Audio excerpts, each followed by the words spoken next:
Welcome to the Tristan Law Show. If it's your first time here, welcome. And if you've been here before, welcome back. I'm Tristan Law. Thanks so much for joining me.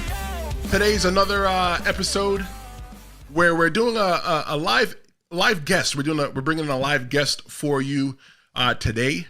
Today we're going to be talking to the Dynamic Drew Marston. He is a 23-year-old wrestling phenom with over 300 matches under his belt.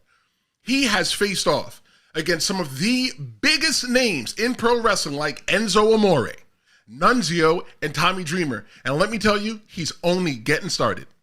Do you ever wonder what it takes to go from a young fan to a rising star in the ring? Well, stick around as we dive into Drew Marston's journey, his biggest challenges, and what's next for this unstoppable force in pro wrestling. Ladies and gentlemen, I'd like to introduce you to my good pal, Drew Marston. Drew, what's going on? Hey, Tristan. Thank you for having me. It's a pleasure being on. You know, it's a pleasure to have you, too, at this random, what is it, Tuesday? Friday? I can't remember. It's Friday. My birthday. Friday. So, I did a little drinking last night, so I can't really remember what's going on. But thanks so much for being here, my brother. I just want to also encourage anybody that's watching right now live that you can drop any of your questions that you may have for Drew into the chat, and we'll bring it up to him, and he'll answer it for you live right now. It's not every day that you get to talk to a pro wrestler. So let's get this started with Drew. Explain to us what inspired you to become a pro wrestler, and what age did that happen? So I was about to say, I think when I was about like 7, I went over to my friend's house, and they had a PS2. And they had like one of the old, I think, SmackDown versus Raw 2007. So this is before I even started watching wrestling. I didn't really know what it was. I just remember picking up the game, playing it. I liked the game. And then maybe in 2009, about towards the end of the year, I was just like flipping through the channels, and Raw popped on. I was like, hey, that's like the game I was playing. So they were in Madison Square Garden. So the first thing I saw was Kofi Kingston doing his leg drop to Randy Orton through the announce table, like in the crowd or whatever they did. And once there, I was like, hey, that was like what I used to play in the video game. And then once there, I was hooked. So ever since I was about 8 years old, I've just been watching wrestling. So I played the game. So you're definitely a longtime wrestling fan, and you're one of those people that I've talked to before that have said that it's the video game that brought them into pro wrestling. What is it about the video game that enamored you so much? I think it was just the fact I was like, the perfect age being that kid. And just narrowed me by how much fun I was having, playing with my brother, playing against my friends, and just like all these larger-than-life characters that you're playing with on the game, not knowing that it was based off WWE, which is, on television, real stuff. And once I saw that, it was like mixing both worlds was just what enamored me. It was just, the characters and all that, and just the way playing it to watching it live was just really got me. Tell me about your passion for pro wrestling. How has your passion for pro wrestling influenced your journey to bring you up to 300 matches and counting? I think my passion is just the fact that, like, never stopping. Like, even when, like, I think we all have those days as wrestlers where you're just like, man, this ain't for me. I don't want to do this no more. I'm done. And then 2 days later, you're driving back down to training because you got that fire. You're not going to quit. So that's, I think, my passion is just, never giving up. Always, when I started, I used to do the ring truck for Gino Caruso for ECPW. And every time he'd ask, hey, can you bring this truck to this show, get you on, I would always say yes. So driving around the truck, setting up the ring, breaking it down. Sometimes I wanted to be wrestling on the shows, but just, that passion of just keep going, just try to get better and try to get as many shows and try to get out there is what I think kept me to getting 300 matches in just over 3 years.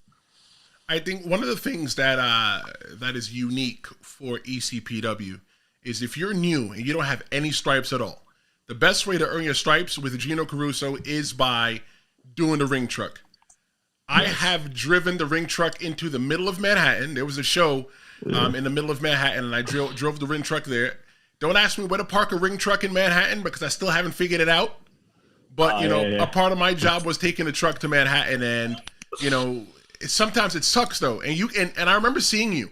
That it sucks so much because you always want an opportunity, but you weren't getting that opportunity. You were just a ring truck guy, but you showed up to training every single week and you weren't getting any opportunities. What was it that drove you so hard to keep showing up even though you weren't getting any opportunities? I think it was just the fact that, I looked at other people around me, like I started with beautiful Buddy Thomas and Tamir Gibbs, and we all had that like common goal of, especially me and Buddy, we were both considered Hudson Valley guys. And that kind of had this thing where like they expected us to just, stay up in the Hudson Valley, not be on the Jersey shows, not go to all these places, because a lot of those Hudson Valley guys at the time just weren't training consistently. They were just on those shows. But me and Buddy, we were the two guys. We both started at the same time. We're like, no, we want to be on every show Gino has. So it was just constantly showing up, proving that we're just not going to be guys that are just going to sit around waiting for a show once a month, once every 2 months, that we're going to get after it. Because, this is what I want to do since I was 8 years old. I'm not going to, just sit around like, oh, well, it didn't happen. No, I'm going to make it happen. 100% facts that you just spoke, because when I was wrestling and I was a young wrestler in my early 20s, I'm 39 today. It's my birthday today. Yeah. And I used to want to no longer travel an hour plus to go wrestle. I wanted wrestling in my area, in the Hudson Valley, just like you. And when it came along, it was just like I was one of the only guys that trained. And one of the things that I always wanted for us in the Hudson Valley was to have more consistent wrestling. And right now, you guys have consistent wrestling in the Hudson Valley because the people that are coming from the Hudson Valley, they're trained. They are conditioned properly, and they do everything that they're supposed to do outside the ring. Speaking about the conditioning, tell me about your experience training at the ECPW training school in Lake Hiawatha, New Jersey. So my experience was I started in January of 2020, but I really don't count that because that was like right before COVID. So like 2 months in, just stopped. So I really started consistently in August. And the thing I like about there was compared to most other schools you go to in this area is that like Gino's big on getting you in the ring and ring time. So, like, I'm constantly was always in the ring, bumping, chaining, going over spots, going over head psychology. Gino's big with that old school psychology. And training with guys like you, Sonny Kiss, Trey Felipe, Alex Ryman, Kenny Bangle. All those guys really helped, bring the good out of me and, like, sat there and worked with you to get over stuff, get your stuff, what you want to do, what they think you should do based on how you look, how you act, what works. So thing with that is just getting after there in Gino. So I think the ring time is a big thing. That's one of the things about ECPWs, that you get a lot of ring time. It all depends on how much you want. And if you don't want ring time, you just want to come, you just want to hang out, you can hang out. It's your money. Gino lets you do whatever it is that you want to do.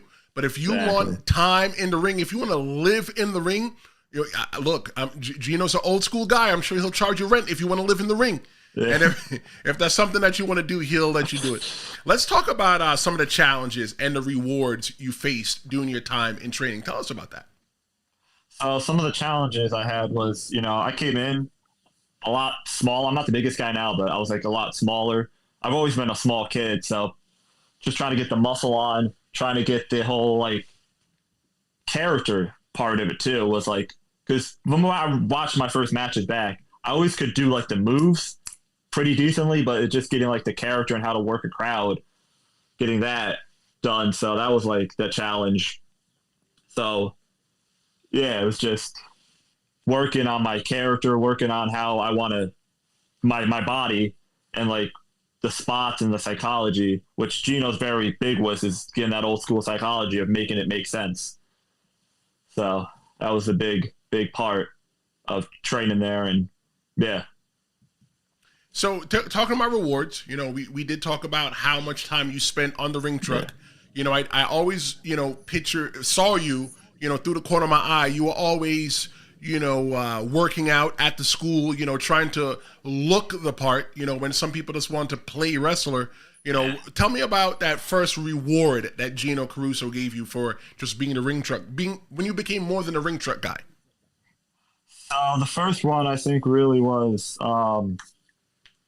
when when I got to turn heel, because like he always had me in a babyface because that's what he needed me as in Hudson Valley. And then he came up to me, he was like, "Hey, you want to turn heel?" And he kind of left me up to like express myself with it. So like I got my own creative like freedom with it, that like he wasn't like, "Hey, what you're gonna do, this is it."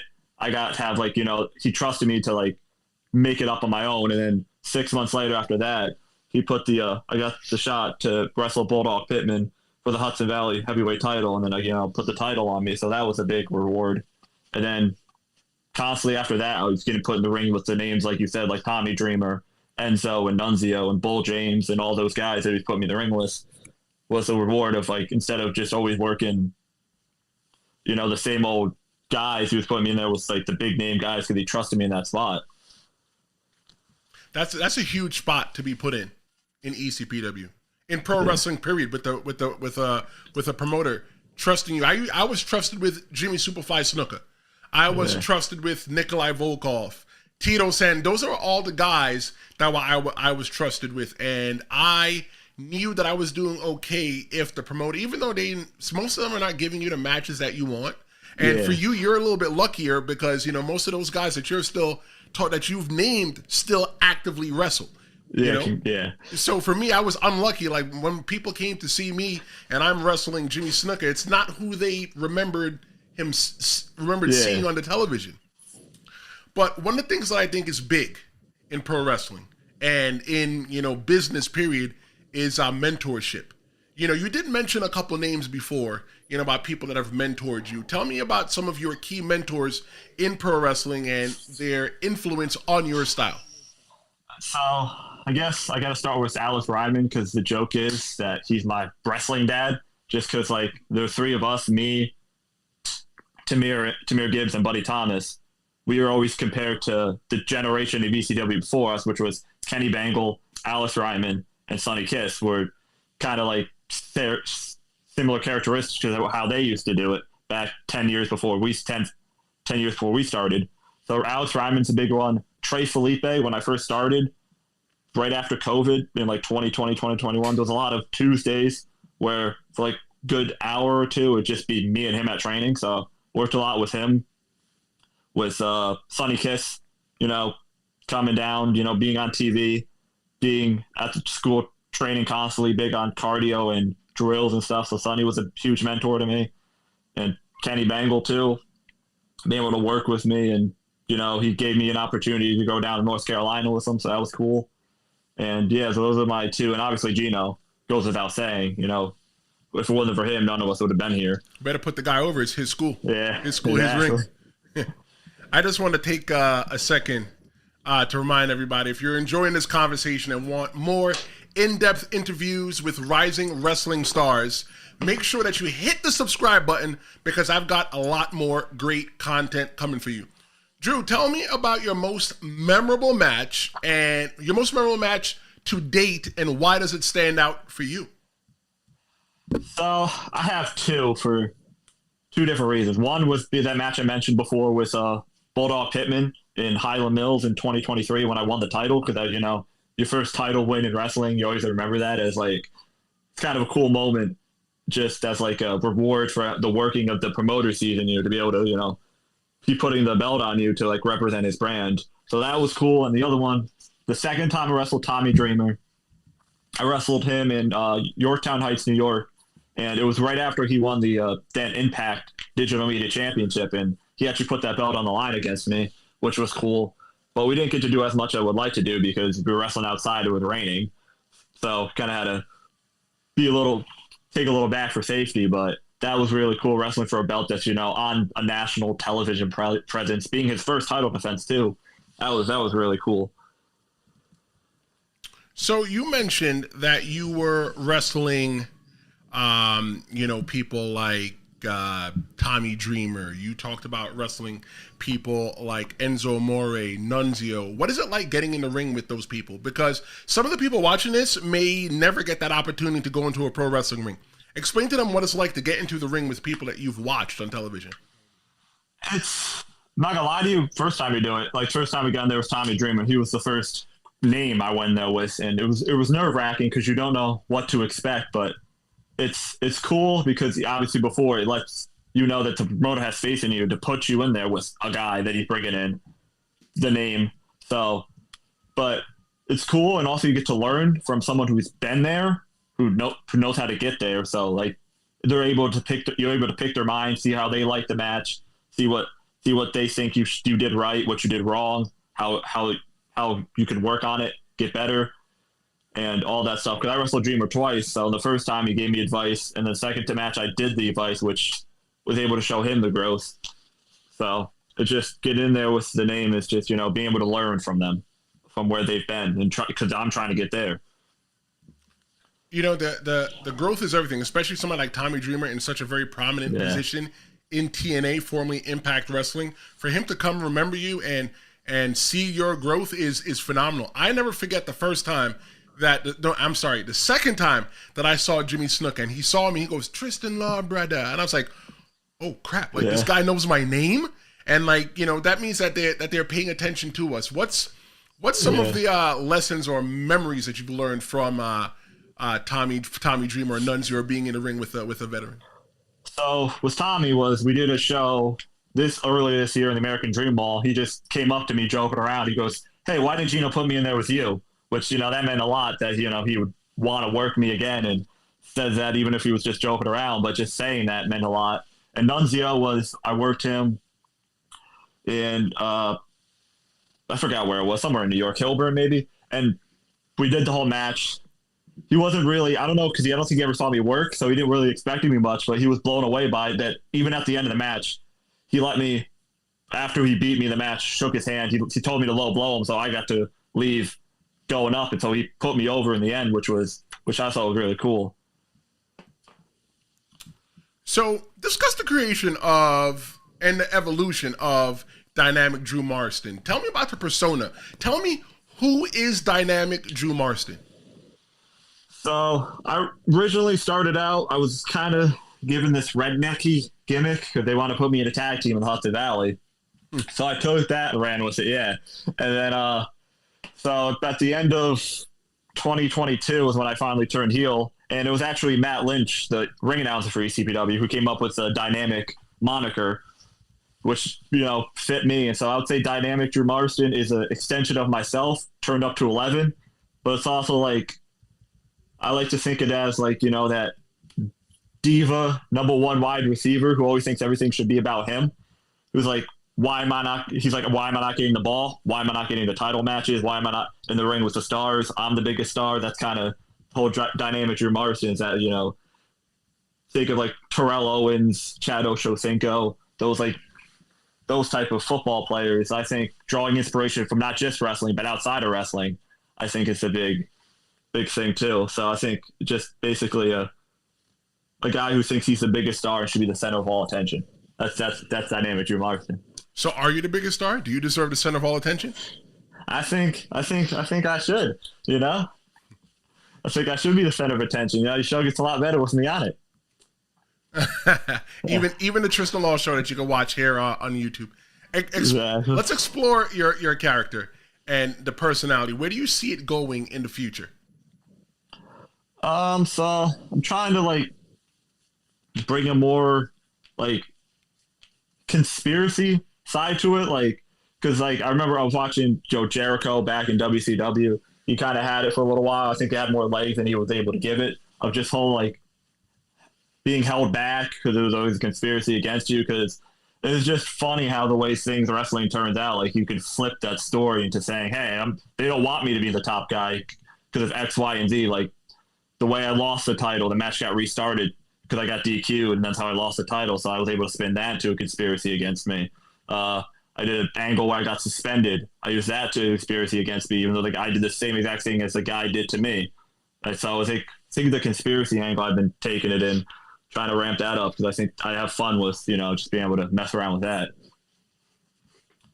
So how do you see that character transitioning to the next level? When I mean the next level, I mean NXT or TNA or even AEW. How do you see the Dynamic Drew Marston character transitioning to the next level? And do you see yourself competing with anybody else when it comes to character-wise? Maybe you have a character that's too similar that's already on TV?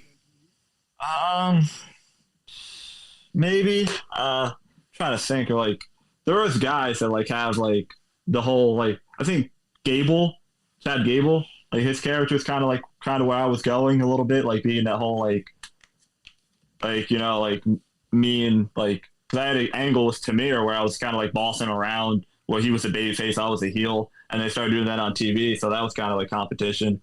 But I think the angle that I think I could transition to TV by like bringing that conspiracy larger to life, like bringing it to like where it's just not about like wrestling. I can make it about outside like mainstream conspiracy series, just be like the conspiracy series, because I think wrestling now, with especially with the new NXT, they love gimmicks, and I think that could be a fun gimmick I could bring in. It's just bringing that to the next level, just amping up on the stuff the weird stuff you can say, because you just look at social media, that's what gets the attention. So what if WWE told you, we don't like that gimmick, we want you to change it? Would you be flexible enough to change it? Yeah, I mean, if you want to give me a contract, they're the one paying me, I'll be able to change whatever they need me to do. Say yes, and then I'll figure it out later. Smart man, genius. Yeah. Discuss some of the challenges that you've had in your wrestling career so far, outside of you trying to finally get booked by Gino on the ECPW show. So the challenge was like, now it's not getting booked by Gino, but trying to get booked outside of Gino, try to get to more places, so that's kind of a challenge, networking and stuff, especially because, Gino runs so many shows. And usually I have to be on all the shows. So I can't really get out of there without saying no to Gino, because he just runs so many shows that I'm on. So that's a challenge. And also like the character work. I'm always trying to like make this character evolve from what it was is something that's like challenging for me, is trying to keep it like without carbon copying or stealing or from somebody that has already done it before, trying to make it my own. So that's always trying to take the character and make it work in a wrestling sense. It's kind of a challenge, but I enjoy the challenge. What motivates Drew Marston? How do you stay motivated? I just want to, get better, make it to the next level. And what motivates me is trying to make it out of, being an indie wrestler, having to, get up in the morning, work a shoot job. Every time I go into that, I'm like, it motivates me more just to want to make it as a wrestler, where that can be my only, source of income. I'm not just an indie wrestler. I could go to Japan. I can go international and get out there instead of just, being stuck where I am. So that's what motivates me, is chasing the dream. I did an episode of the Tristan Law Show, and if you're looking for, you can watch it after this, where I talked about the life of an indie pro wrestler from my perspective. And I think one of the hardest things is going to the shoot job. You use some, depending on the job where you work, you have to beg, borrow, and steal a day off sometimes just to go make that wrestling show. Sometimes, your job is on the line just because you want to live your dream, because for the people have a business to run. And granted, most of them never had a dream in their life, or they had the dream and they were never able to make it. But I just want to set the record straight, Drew. There's nothing wrong with being an indie wrestler. And when I mean that, I mean that there could be a day to where you become an indie wrestler to where you're not signed by any mainstream corporations like AEW, WWE, or TNA, and you could still probably make decent money. Look at people like, what's his name? Zack Ryder. I can't remember his shoot. Look at him. Granted, he's had the WWE machine behind him to help build his name, but like, you can do it too. Don't feel like you can't be discouraged, that you still have to work the shoot job. Sometimes you just got to bet on yourself. And if I bet on myself, I probably wouldn't be working the job that I'm working now. I'm not talking about this one. It's all about betting on yourself. Yeah. I just want to put in a quick reminder, whether you're watching this live or you're watching this on demand, if you have any questions for Drew, go ahead and drop them in the chat. If it's a question that I can answer, I'll answer it. If not, I'll forward it to him, or he may just jump back into the YouTube channel and just answer the chat. So put your questions towards him. So just put them in the chat, and I'll answer them up for you. But Drew, give me your goals for the next, let's go with 1 or 2 years. The next 1 to 2 years in your wrestling career, what are your goals? Go. My goal would be get to more promotions just in the local tri-state area. That's the goal for the next year. getting on more shows. And I guess the next 2 years would be I really either want to do extra work for either WWE, AEW, Impact, one of those big companies, or even a dark match, something like that, something where to try to get in to one of these bigger promotions with, either extra work or a dark match or something like that. What if those are my goals. What if they wanted you to be a referee? What if they wanted to hire you to be a referee? Would you take it? I probably right now would be no, just because I don't think I'd be happy. And I don't think I would be happy. If it was, maybe if I was, another 10 years go by, I'd more than likely take it. But I think being 25, I think I'd still be willing to bet on myself that I could make it as a wrestler, because I don't think I'd be happy being a referee at that point. Okay, that's a fair enough answer. But if anybody's listening, you could still put together the ring.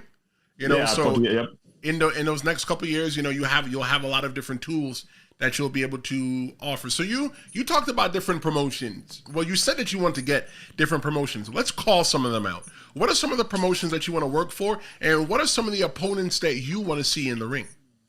So right now, I'm getting in with Pro Wrestling Magic with Steve Off. So I got a show on there the 28th in Richfield Park. So I've been getting in there this year, working for him a few times. So that was one of my goals that I've kind of accomplished, was getting into Pro Wrestling Magic. So what else? I guess ISPW is a kind of a big local one for us. We got get more on Outlaw outside of him just using Gino's ring, Bull James. So Outlaw, some other, I think Excite wrestling up in Binghamton. I think that'd be cool because I really want to wrestle Sean Carr. And then trying to think, maybe a Jersey Championship wrestling for a Game Changer wrestling. For that, try to get on like a bigger indie. Try to get your name out there more. So, and then I guess for the names I would want to wrestle, I just said Sean Carr. I've always wanted to wrestle him. I did a triple threat match with him, but I really want to get that one-on-one match with him. I think that'd be cool. Who else? Trying to think. Sonny Kiss, obviously. Trained with him a lot, so I would love to get a match in there with him. Also, we have our dream 6-man tag of me, Tamir, Gibbs, and Buddy Thomas, who's Kenny Bangle, Alex Ryman, and Sonny Kiss. We just think that'd be fun to have. We call it the father versus son tag team match. That'd be fun to have. And then what other guys? Crowbar, I'd love to be in there with. I would love to be able to run it back with Bull James, because I wrestled him also on one of those fair shows, but it was raining even worse. So I'd actually like to get in there and actually have an actual match instead of, taking a shoulder tackle and almost sliding out of the ring because it's so slippery. So, yeah, those are kind of like the main guys right now that I want to work. And also Azrael, I want to work in there with him. I was supposed to, but then it fell through a few years ago. So those are kind of the guys I want to get in there with. And that's the most unique thing about pro wrestling. Card is always subject to change. Give me some final thoughts. Give the listeners some last words from you, and let them know how they can find you on social media. And if you got a match coming up, plug that match so people can come see you in person.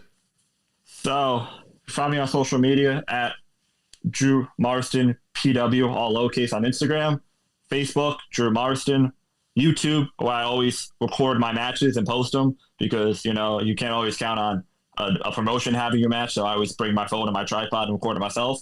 So you can follow all my matches on there. And then some upcoming matches I got is the not next Friday, the 8th, 9th, whatever Friday it is.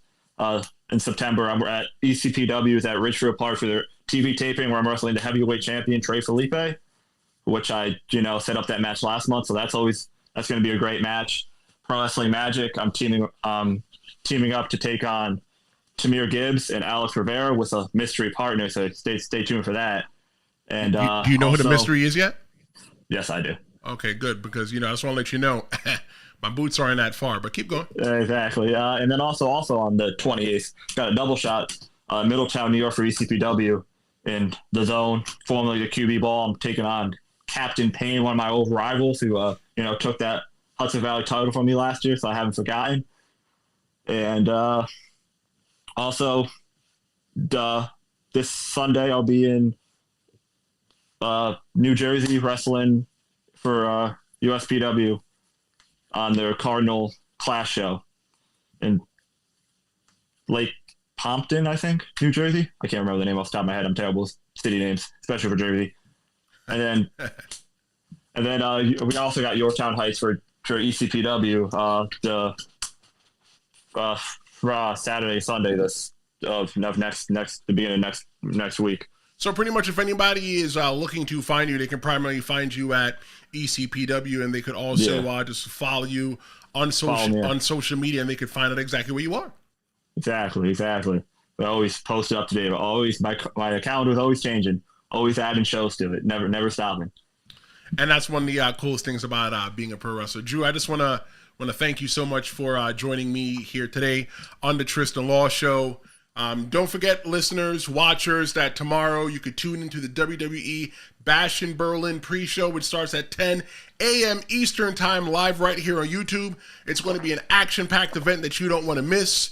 If you enjoyed this episode, make sure that you subscribe so that you don't miss out on any future interviews and wrestling content here on the Tristan Law Show. Thanks so much for watching. I am Tristan Law. That was Drew Marston, and we'll see you next time.